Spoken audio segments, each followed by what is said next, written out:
Wow.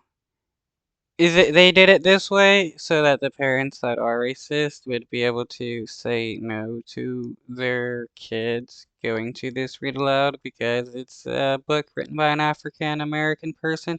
Why did they have to say written by an African American? Couldn't they just say a book written by a writer or a book written by said person's name?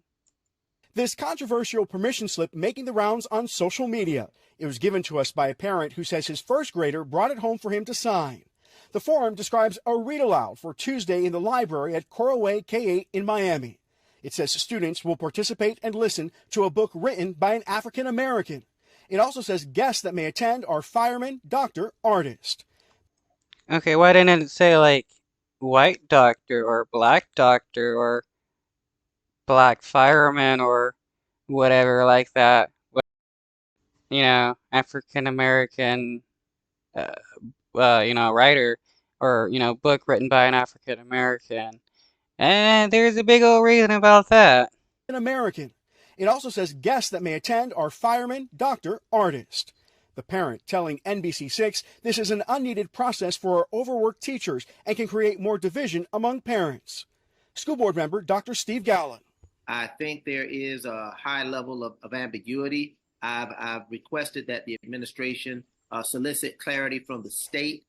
The requirement was implemented to comply with the 2022 Parental Rights in Education Law and the Stop Woke Act. The Stop Woke Act limits how race can be taught in schools. Supporters say it gives parents. So is it woke for an a writer who is black to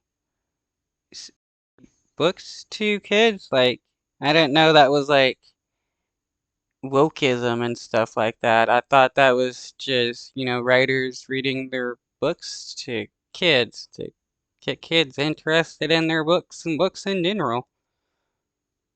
Greater control over their children's education. But opponents like Dr. Gallen say the permission slips can lead to unequal learning. The permission slips not just tied to Black History Month. The State Board of Education requires permission slips, for example, to have a Holocaust survivor or any other guest speaker who comes to the school. To what extent are we going to now have to ask parents to sign a permission slip? Is it because it's Black history? Is it because it's Uh, when I was growing up in high school, there weren't permission slips for guest speakers to come.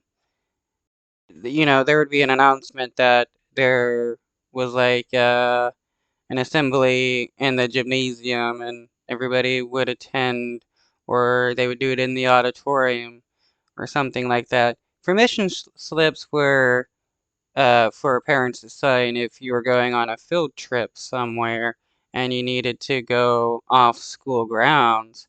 A permission slip for a student to listen to a person read a book in a library is pretty outlandish. Holocaust education?